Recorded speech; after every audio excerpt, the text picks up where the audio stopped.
Ben 10 is known for its aliens, and those aliens are categorized into playlists. Playlists usually have 10 aliens in them, and in today's video, I'm going to be comparing two playlists in Ben 10, and those two playlists are the original classic playlist of the original 10 aliens, and the Alien Force playlist of the original 10 Alien Force aliens. So in today's video, I'm going to have each alien from their respective playlists go against each other. Whoever wins that 1v1 will get a point, and whichever playlist has the most points at the end of the video will be crowned the winner in the superior playlist. So there's 10 aliens per playlist, so that means there's going to be 10 rounds, and I'm going to tell you the rounds right now. So we're basically going to try to make it to where each alien matches up good. So for example, we're going to have Heatblast fight Swampfire because they're both the fire aliens of their respective playlists. It's not going to match up perfectly. Some aliens don't really work well together.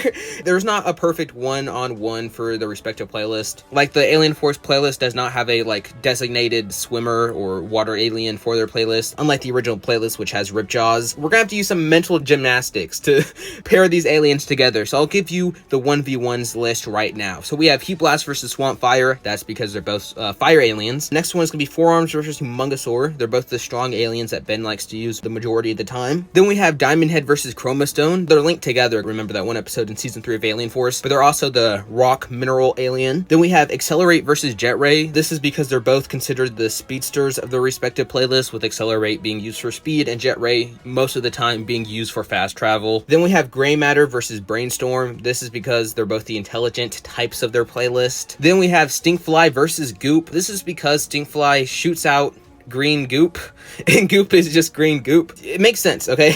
Don't question the logic. Then we have Upgrade versus Echo. I think this is one of the farthest stretches that we're going to have in this video. Upgrade and Echo kind of are both tech-ish aliens, and that's why they're going to go against each other. And then we have Wildmutt versus Spidermonkey. This is pretty simple, both more animalistic. Wildmutt's just a big orange dog, and Spidermonkey is just a spider that's a monkey and it's blue. Then the final matchup for this video will be Ripjaws versus Alien X.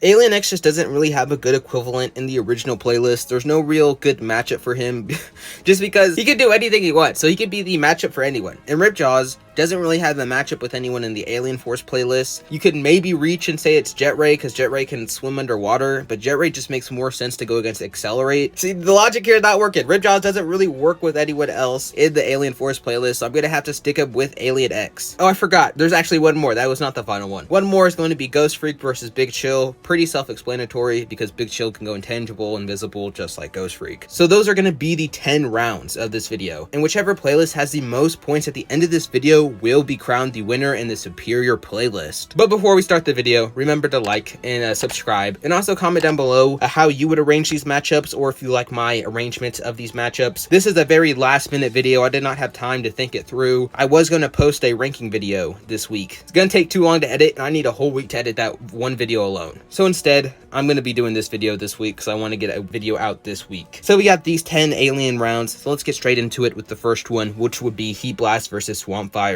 So Heatblast versus Swampfire would basically be the fire alien versus the fire alien of their respective playlist. So Heatblast, I think, can probably output more fire and is better actually at dealing with fire compared to Swampfire, who's probably not as well equipped to handle fire because he is part plant. But on the contrary, that is actually a plus for Swampfire because he is part plant. That means he also covers the plant type for the Omnitrix, so he's also the fire and plant alien for the Omnitrix, compared to Heatblast really just being the fire alien for the Omnitrix. That does mean Swampfire's fire abilities are dulled a bit, but he does get the advantage of being part plant, which means he can regenerate and he can also control plants, which does give him a slight edge over Heatblast. But in the contrary, Heatblast can shoot fire and he can fly, which is pretty OP. So it's kind of a back and forth. As a fire alien, Heatblast does win, but if we're going to look at it in a bigger picture, to the entire playlist, we already have two flyers in the original playlist with Stinkfly and Ghostfreak, compared to Swampfire, where I think he's more versatile for his Alien Force playlist, and he can regenerate and he's stronger. So overall, Heatblast is a better fire alien,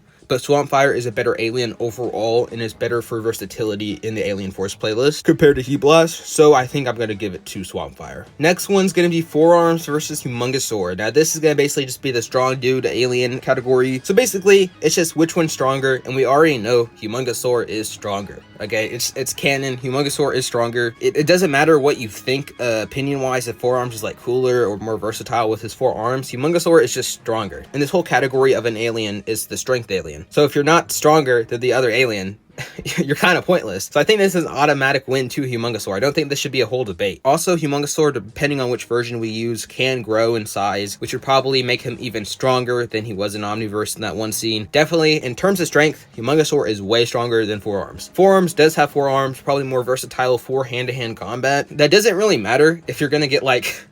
That doesn't matter if you don't have the strength to back up that versatility. And that's what Fourarms lacks. He lacks the strength compared to Humungousaur. Humungousaur wins. This should not be a debated topic, and I know some people will probably try to debate it. No, Humungousaur wins. So that means 2 points. So that's another point to Alien Force playlist, so 2 points to the Alien Force playlist overall. Now the next match we're going to be doing is Diamondhead versus Chromastone. This one is challenging because Diamondhead can create constructs. He's probably more durable, but he does have a weakness to sound compared to Chromastone, to where he can't create constructs to my belief. I don't think he can unless he did it in one random episode of UAF. He's like feedback. He can take power and he can shoot it back at you. What goes around comes around. That's basically his power. So it's like, what do you value more? Do you value Diamondhead being more durable and being able to create constructs, or do you value Chromastone being able to take someone's hit and redirect it at someone? Now I think it would be pretty hard to determine the winner for this round if we didn't have actual evidence from the show on which one's better. If we look at the season 3 opener of Alien Force, one of these aliens loses to Vilgax. Another one of these aliens defeats Vilgax. The one that defeats Vilgax is Diamondhead. Diamondhead is just canonically stronger than Chromastone. Well, you have to think about versatility, but at the end of the day, if you're so much stronger than another opponent, versatility doesn't matter. Goku versus Luffy. Which one has more versatile powers? Probably Luffy. But does that matter? No, because Goku is too strong, so that versatility doesn't matter. And that's the same thing with Diamondhead versus Chromastone. So I think it's pretty clear Diamondhead wins, and that's going to be a win for the Classic Series playlist. So that's going to be 1-2. The next round is going to be Accelerate versus Jetray. Basically, the 2 speedsters of the respective playlists going against each other. So all we have to look at is which one is faster, and that's basically just going to come down to the deciding factor. And Jetray's faster. I think in one episode in season 3, he was able to like fly through the entire galaxy or something. Jetray is by far faster than Accelerate, and Accelerate's only use in the playlist is being fast. He has nothing else going for him. So that's basically going to be 1-3, 1 for the Classic Series playlist, 3 for the Alien Force playlist. So let's get on to the next round, which is Graymatter versus Brainstorm. I personally like Brainstorm more, but I know Graymatter is technically smarter. Okay, a Galvan created the Omnitrix, but one of Brainstorm's species, Dr. Psychosos, couldn't create an Omnitrix. He created like a bootleg Omnitrix, and Graymatter should be the peak of the species. I'm just saying, he should be the peak of the species, so that means Graymatter is probably smarter than Brainstorm. But should I give it to Brainstorm because of versatility and electric powers? I don't know. I think this is probably the most controversial one so far, because there's not like a clear winner. Because it's like Graymatter is smarter, but Brainstorm's more versatile. Because like Brainstorm and Graymatter, they're just so much smarter than the average alien or person, so it doesn't matter if like Graymatter is smarter, because they're already so much above the competition, so it doesn't matter. I think because of that, because they're so smart, it doesn't matter which one is slightly smarter. So I'm going to give it to Brainstorm. He's smart, has electric powers, and I think he can levitate too. That may be controversial, but I'm going to give it to Brainstorm. The next round in my list I have here is going to be Ghostfreak versus Big Chill. This is pretty debatable because Big Chill has ice powers, and I think they're both equally fast. Actually, I think Big Chill's way faster because Ghostfreak just really levitates because he doesn't have legs. So of course Ghostfreak has to fly. He doesn't have legs, so he levitates. And I don't think he's ever really flown that fast. So I think really Big Chill gets the speed factor. And Big Chill can go intangible and invisible just like Ghostfreak. But Ghostfreak can take over people's bodies and can control them. So it basically factors down to Ghostfreak can take over people's bodies, but Big Chill is faster and has ice powers. Which one is more valuable? And that's going to be the determining factor to this. Is Ghostfreak's ability to take over people more valuable than Big Chill's ability to go faster and to shoot out ice beams at people? But Saskir wasn't able to take over Ben when he was in his alien transformations. So can Ghostfreak only take over humans? Or is it just because it's the Omnitrix? Actually, no, because in the season 3 episode in Alien Force, he was able to take over Vilgax's entire planet. It goes to Ghostfreak, because Saskir was able to take over an entire planet filled with Vilgax's whole species, and he was able to take it over and become the king of that, and Vilgax needed the help of the Alien Force trio to defeat Ghostfreak. This is pretty simple. It goes to Ghostfreak. Ghostfreak is the clear winner. I don't know why I was debating this. Ghostfreak, it goes to Ghostfreak, okay? Even if you want to argue that like the feats from Saskia don't carry over to Ghostfreak, Ghostfreak can still take over people, and I think that is probably better than just going super fast and freezing people. So I'm gonna go Ghostfreak. That's pretty easy. I don't know why I was debating that. So it's gonna be 2 points for Classic, and I think 4 points overall for Alien Force. The next one is going to be Stinkfly versus Goop. This was me while editing. I was going to say Stinkfly is pretty slow, and he's not a fast flyer. But then I remembered the Christmas episode in season 3, where he flew across the entire planet or something. So I can't use that point against him. I still have the same opinion for which alien I think will win this round, but that is information I was not thinking of while recording this segment, so just keep that in mind. So I'm going to skip over what I originally said about Stinkfly in this video and just skip to the part where I talk about Goop. Basically, I was just kind of dissing him for being slow and not being able to carry people. Now with the context I'm thinking of now, I'm going to disregard that, and I'm just going to move on to the Goop section that I already recorded, so yeah. I think Goop is probably stronger. Like, he was able, I think, to explode that Techagon, able to explode it from the inside out, and that thing was like bodying in the main trio. Goop is definitely stronger than Stinkfly. And in that Dream episode, Goop was fighting UAF Vilgax, and it was kind of like, I think, beating him too. I know it's a Dream episode, so it doesn't really matter, but still, it was a showcase that Goop could go evenly with UAF Vilgax, or hold him off at least for a little bit. So I think it's easily Goop. I don't really see what Stinkfly does that warrants him being more superior in terms of versatility or power compared to Goop. So it's gonna go to Goop. So it's gonna be 2 to 5, 2 for the Classic playlist, 5 for Alien Force. The next one on my list here is Ripjaws versus Alien X.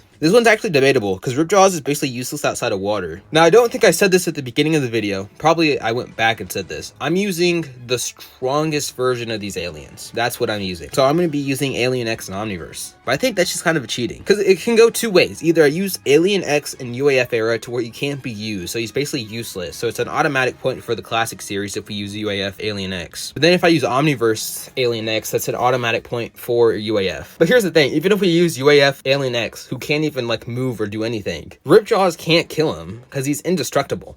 Ripjaws won't do anything because Alien X can survive the entire universe being blown up. Ripjaws is not powerful enough to kill someone like that. This is kind of difficult, like, depending, because my logic here has not really been solid. At the beginning of the video, at the beginning of this recording, I did not lay out specific rules on which alien would win. I'm just kind of going with it as I'm recording. I'm just gonna have to go with Alien X any way you cut it. An Alien X that can't do anything is more valuable than a Ripjaws that can only swim in water, because I don't think he ever gets the breathing apparatus in the Classic series or in the original continuity. I meant the original continuity. He never gets the breathing apparatus in the original continuity. So yeah, basically a Alien X that can't do anything is more useful than a Ripjaws. We're gonna give another point to the Alien Force playlist, so it's gonna be 2 to 6. It's not looking so good for the Classic series, but maybe they could have a yeah, they can't have a comeback at this point. Next round is going to be Upgrade versus Echo Echo. Because they're not really equivalent in what they do in terms of power set, we have to look at more versatility and which one's stronger. What Upgrade could do is he could just upgrade a sound speaker and do the exact same thing that Echo Echo does. He just can't make clones of himself. Yeah, because if Upgrade upgrades a sound speaker, he can just shoot out sound blasts that are probably more powerful than Echo Echo. And Echo Echo would only get the advantage of being able to duplicate himself and encase their enemies with his like clones, so he can do like doom of sound or whatever it's called towards their opponents. I'm thinking of just giving it to Upgrade because he has way more versatility, and if he does upgrade a speaker, he can basically just do what Echo Echo does. You know what? I'm going to give it to Upgrade. This is probably more of a pity point, and it probably should go to Echo Echo because he can make clones of himself, but Echo Echo can only do one thing, and Upgrade can do basically anything he wants depending on the technology around him. So I'm going to give it to Upgrade because Upgrade can also shoot laser bolts. 3 to the Classic series and 6 to the Alien Force series. So our final matchup for this video will be Wildmutt versus Spidermonkey. Basically, Blind Dog, who's trying to be like Daredevil, versus Spidermonkey, who's trying to be like Spider-Man, but also a monkey at the same time, but he's also blue. I think Wildmutt's probably stronger because I don't really remember any feats of Spidermonkey, because wasn't Spidermonkey able to like tie up the entire original trio in like a web? I think he was able to do that, and he did something against Ultimate Kevin 11 in the 2-parter where Ben was fighting Ultimate Kevin 11. That's the only thing I can remember about him. Oh, also Spidermonkey at the beginning of Omniverse fought one of the Predators, but I don't remember which one. It was one of the Predators. I think it was Heatblast Predator, or was it Humungousaur Predator? It was one of the two. And Wildmutt I don't think Wildmutt's stronger, because I think spiders, they're like super strong, in comparison to their size, and I think that carries over to Spidermonkey. And Spidermonkey can shoot webs like Spider-Man. He's basically just Spider-Man. Or that one Spider-Man variant in the like 90s cartoon where he had like 6 limbs. He's basically just that Spider-Man. I think it's just Spidermonkey. He's just more versatile. Yeah, I'm gonna give it to Spidermonkey. So that should be, I think, 7-3, or I guess 3-7. So overall, it's going to be 3 wins or 3 points for the Classic Series playlist, and 7 points or 7 wins for the Alien Force playlist. So overall, going through our system where we do 1v1 matchups, trying to compare them, their power set versatility, how powerful they are, and how well the whole playlist syncs up with each other, I think it's pretty clear Alien Force wins. It is definitely by far the superior playlist. That's it. Alien Force is superior to the Classic Series playlist. Thank you for watching this video. I was going to put out the ranking video like I said earlier, but just too much editing. Like and subscribe. Comment down below your thoughts on this. Would you change any of these matchups? Overall, thanks for watching the video, and bye.